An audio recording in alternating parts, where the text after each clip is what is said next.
Shalom, povo escolhido de Deus. Que a graça e a paz do Senhor Jesus esteja comigo, esteja com vocês.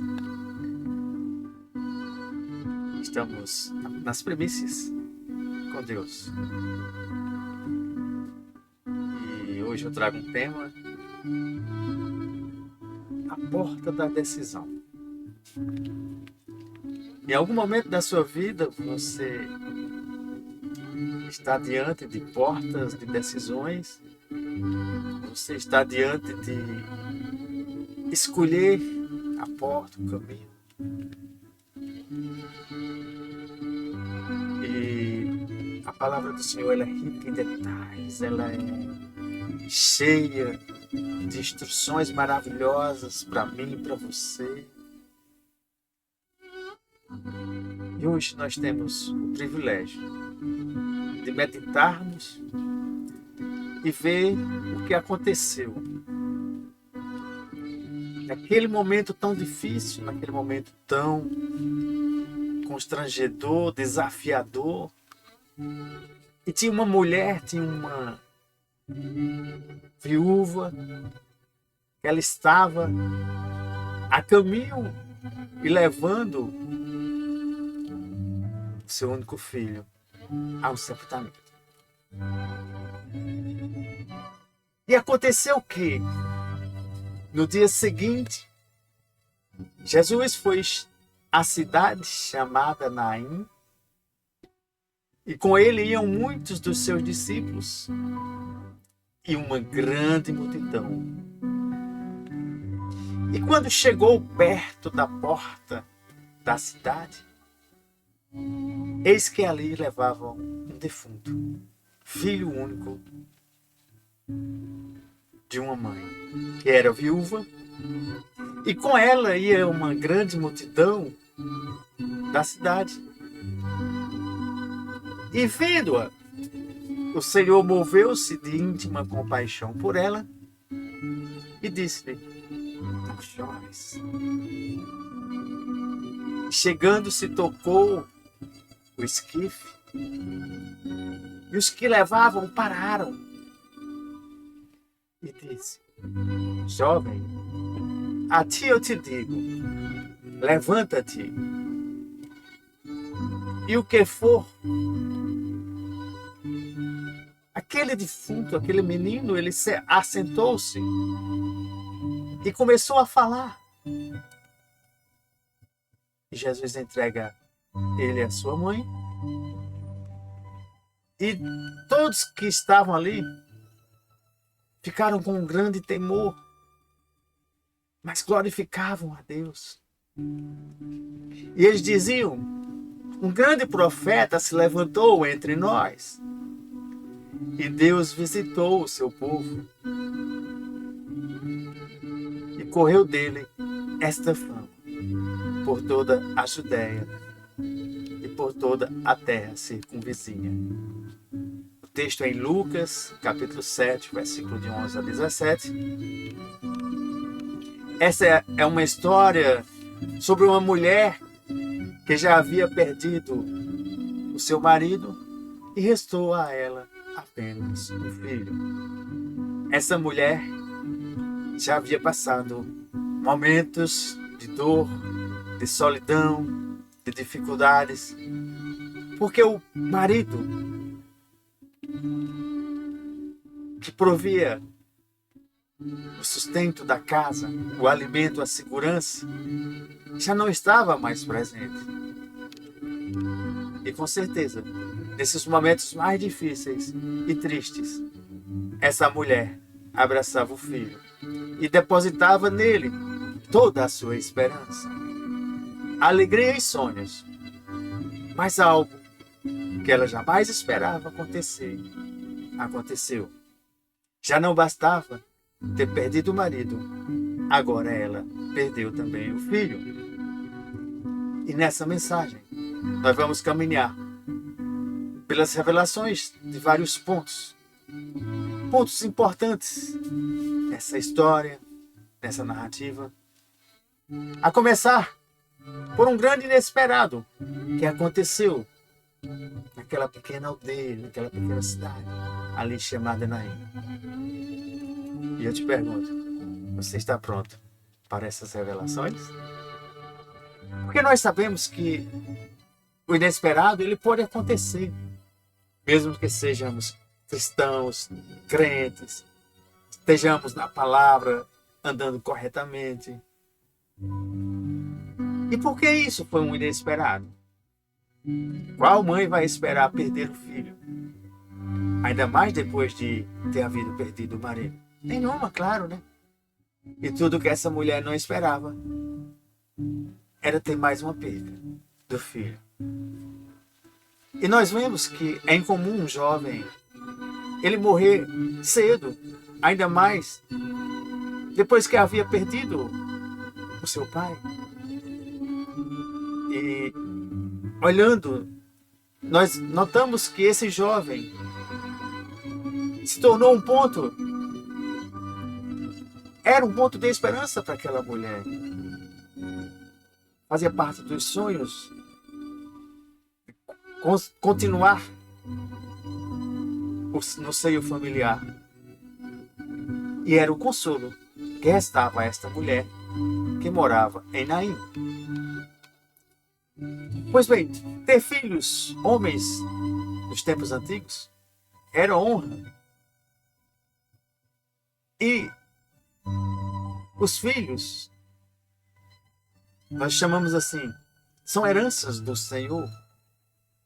Sim, os filhos são heranças do Senhor. É uma recompensa que Deus nos dá. É como aquelas flechas nas mãos dos guerreiros. Assim são os filhos, nascidos na juventude. E a própria palavra diz, como é feliz o homem que tem a sua aljava cheia deles, quer dizer, com bastante filhos. Não será humilhado quando enfrentar seus inimigos no tribunal. A gente vê isso lá em Salmos 127, versículo 3 e 4. Mas nós nunca estamos preparados para as coisas ruins. Nunca oramos pedindo a Deus o pior, né? Sempre pedimos o quê? O melhor.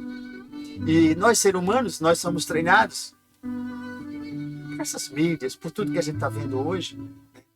Tudo, vamos dizer, as motivações, as redes sociais. Esses animadores de emoções em que fala e diz que tudo vai dar certo. Que a vida sempre será uma maravilha. E que nada de ruim pode acontecer. Pode parecer estranho. Isso pode parecer bastante estranho. Mas a Bíblia nos ensina que deveríamos estar também preparados para o dia mau. Ou seja, estar sempre pronto para enfrentar inesperados. É claro que isso pode parecer contrário aos que muitos têm ensinado aí. Os pregadores motivacionais, as mídias sociais, né? O que está acontecendo na atualidade. Mas o apóstolo Paulo, ele nos deixou bem claro. Se preparem também para o dia mau, que está lá em Efésios 6,13. Então, essa mulher jamais se preparou para perder o filho. Mas isso aconteceu. O menino também morreu. E qual a aplicação prática que podemos fazer nessa história, nessa narrativa? É que às vezes nós não esperamos que algo possa acontecer e algo acontece.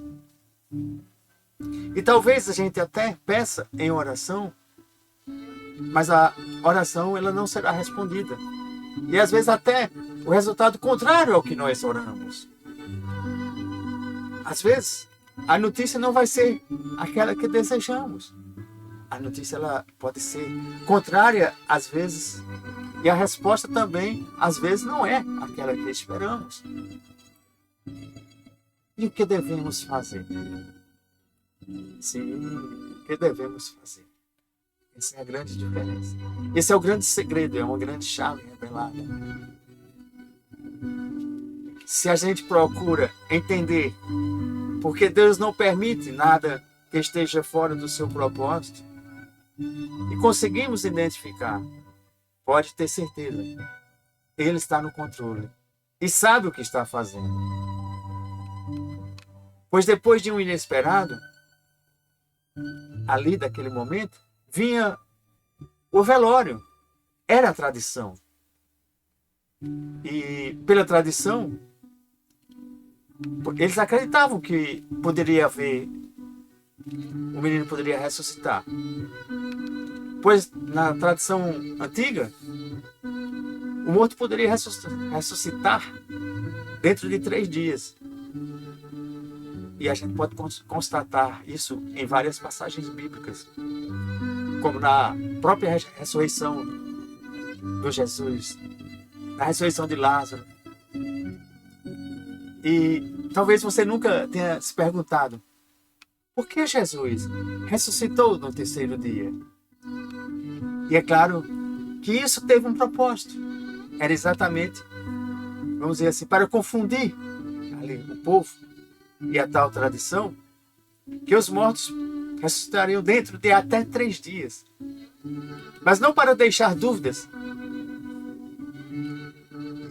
que a ressurreição de Jesus não tinha sido do Espírito Santo. Foi exclusiva do Espírito Santo. A gente conta lá em Romanos 8:11. E se vários outros mortos foram ressuscitados no mesmo tempo em que Jesus e esses mortos não estavam mortos há 3 dias, consegue perceber como Deus é perfeito em tudo que faz.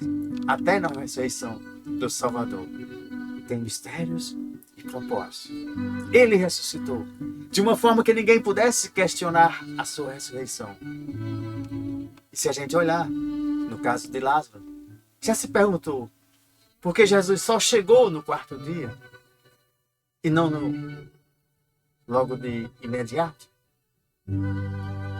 Jesus chegou no 4º dia exatamente para não deixar dúvidas de que foi um milagre, porque Jesus o ressuscitou no 4º dia. Não foi no 1º, não foi no 2º, não foi no 3º, mas foi no 4º dia. Senão a tradição dizia que os mortos ressuscitam dentro de 3 dias. Então, não foi milagre. E foi exatamente no 4º. Para te mostrar e comprovar de como Deus é perfeito em agir na minha causa e na tua causa. E foi no 4º dia. Não importa, filho, filha, se tu estás vivendo algo grandioso ou algo terrível e está no 4º dia. É nesse dia que Jesus, é nesse dia que vai haver o agir de Deus.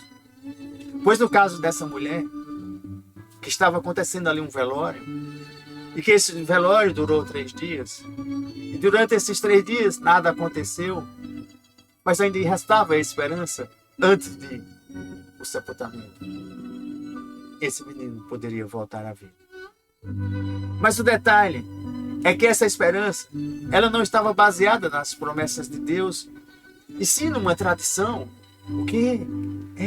Eles ali estavam baseados na tradição, não estavam baseados na promessa de Deus.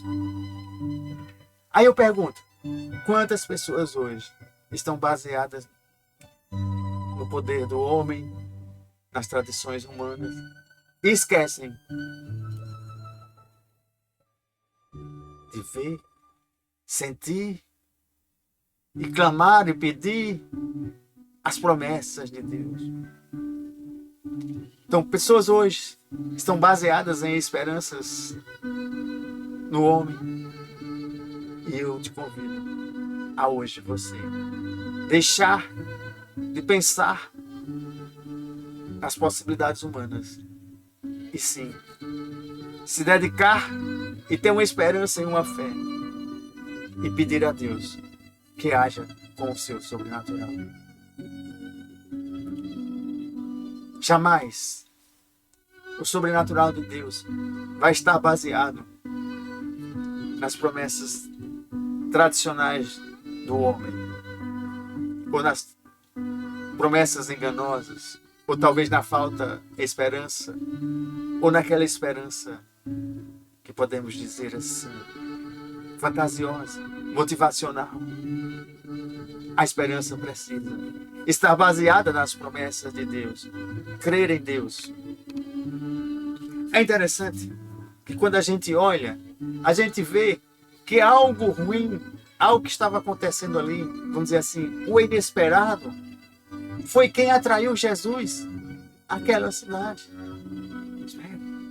O inesperado atraiu Jesus àquela cidade. Filho, filha, você pode estar passando um inesperado. E Jesus vai ser atraído por esse inesperado para entrar na tua vida, para pegar na tua mão, para estar junto ali. O que Jesus fez? Entrando ali em Naim. Porque Naim era uma cidade simples, era uma aldeia simples. Não havia nada de interessante.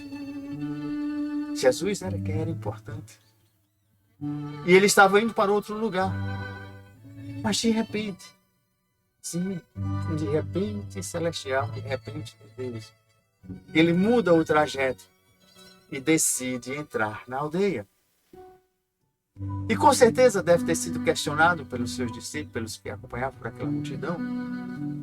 O que um homem tão importante e cheio de compromissos iria fazer dentro daquela pequena aldeia chamada Naim? Eu posso até imaginar um sorriso no rosto de Jesus e ele simplesmente dizendo para mim, para você e para aquele povo: um inesperado aconteceu e eu vou realizar uma grande obra. Aí no caso dele dizendo: Naim, realizar uma grande obra na tua vida, filho, hoje ainda. Consegue entender que o inesperado ali atrai Jesus a um grande milagre, atrai a uma grande obra que ele pode fazer nesse momento inesperado? E são nesses acontecimentos que nós falamos inesperados que nós temos a grande oportunidade, a extraordinária oportunidade de vivermos grandes milagres da parte de Deus. Porque tudo que é muito esperado não tem espaço para Deus. Não há aquele espaço para Deus operar. Lembrem-se, né? Daquele inesperado acontecido na vida de Pedro, quando passou toda a noite, toda pescando, e não conseguiu pescar peixe algum. E Pedro era um profissional de pesca. Ele passou a noite toda trabalhando. Já não sabia mais o que fazer. E ao final, não havia pescado nada. Isso foi um inesperado ou não? Também. Mas veja, de manhã, Pedro estava ali com o barco vazio. Ou seja, para um profissional, isso era inesperado. Um profissional da pescaria, isso é inesperado. Estar com o barco vazio. Mas quando Jesus chega pela manhã, com tantos barcos ali cheios de outros pescadores que ali estavam, qual foi o barco que teve espaço para Jesus? Sim, aquele barco de Pedro estava vazio. Era um inesperado, mas tinha um espaço vazio ali, exatamente para a chegada do nosso Jesus. E ali, aquele inesperado atraiu Jesus para dentro do barco. Ei, filho, deixe um lugar vazio para o mestre, para ele, sim, para ele.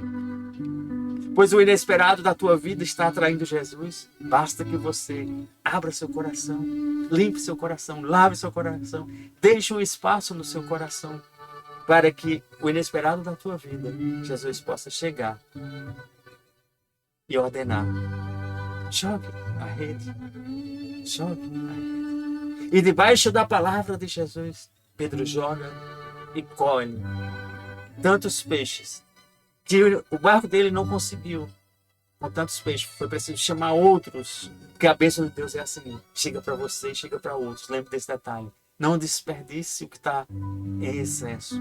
Faça como semente se multiplique. entregue. E eu imagino ali, voltando à narrativa de Naim, quando Jesus tem um encontro ali com o menino, com o defunto, na porta da cidade. E eu te pergunto, por que Jesus se encontrou com aquela mulher na porta da cidade? E simples. O cemitério ficava do lado de fora da cidade. E vamos dizer assim, a porta da cidade, na Bíblia, significa lugar de decisão. Ou seja, lugar de juízo, lugar de sentença. Causas importantes eram sentenciadas nas portas das cidades. Quando você olha, você vê que Estevão ele foi sentenciado à morte em uma das portas da cidade de Jerusalém, chamada Porta dos Leões. Você vai encontrar lá em Atos 7, versículo 58. Vejam que ele foi expulso da cidade e ao passar pela porta, aquela porta ali, sentenciado ao apedrejamento. Eli, o sacerdote cego, o que se julgava as causas, sempre estava à porta das cidades. 1 Samuel 4, versículo 13. Dá uma olhada.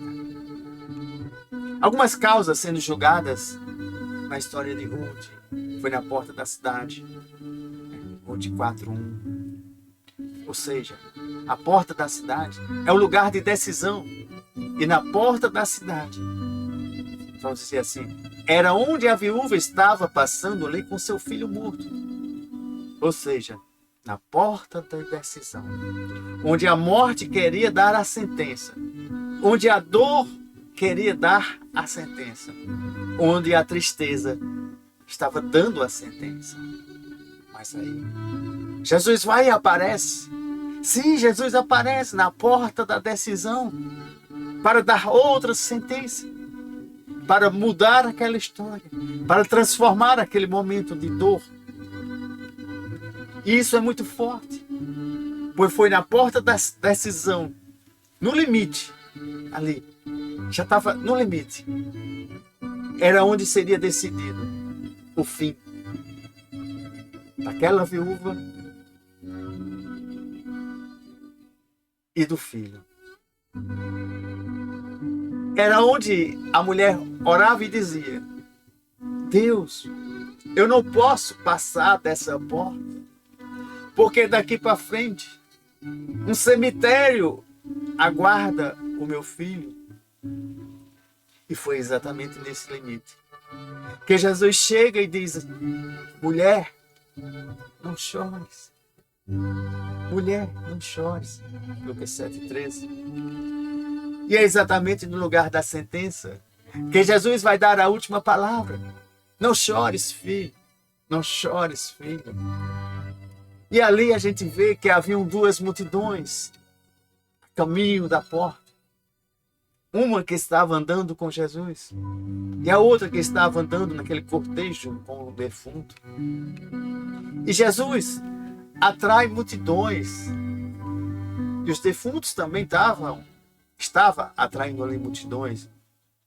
E a gente sempre vai ver multidões seguindo defuntos.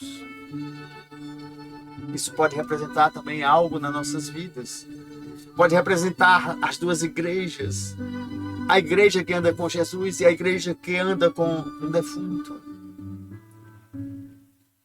A diferença é que a igreja que anda com Jesus, ela é feliz. Mesmo em meio a dores, mesmo em meio a dificuldades, mesmo em meio a essas aflições. A igreja que anda com Jesus adora, louva, vive o sobrenatural, vive os milagres, vive as promessas. Mas a igreja que anda com um defunto, ela é calada, ela é triste, ela não tem motivos para se alegrar, ela está sempre em silêncio e de cabeça baixa. E eu te pergunto, você quer participar de qual igreja? Em qual multidão você vai estar? A que vai em busca de Jesus, a que anda com Jesus, a que participa com Jesus? Ou a outra que está andando com o defunto? Às vezes, a morte ela quer dar a última palavra. A dor quer te dar a última palavra. A solidão quer te dar a última palavra. A tristeza ou o próprio diabo quer te dar a última palavra. Mas é na porta da decisão que Jesus vai aparecer e vai colocar por terra toda sentença ruim. E somente Ele é quem vai dar a última palavra. É no limite. É no lugar onde pensamos que não vai dar mais certo. Que nem mais um passo. Mas lembre-se, fale com Deus. Se o que te espera é algo ruim, se o que te espera é um cemitério, se o cemitério te aguarda, mas é nesse limite que Deus vai aparecer e vai falar com você. E vai cancelar o sepultamento. Tudo que foi depositado nesse filho, seja sonhos, seja um futuro, projetos, não vai ser enterrado hoje, em nome de Jesus. Tudo que está ou está naquele menino vai voltar vivo para casa, porque Jesus apareceu na porta da decisão.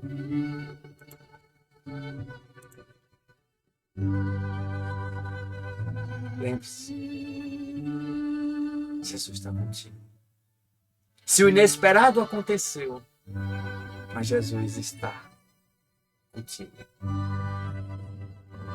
Pai, pregamos essa mensagem, pregamos a Tua palavra, colocamos o nosso corpo, nossa alma, nosso espírito diante de Ti.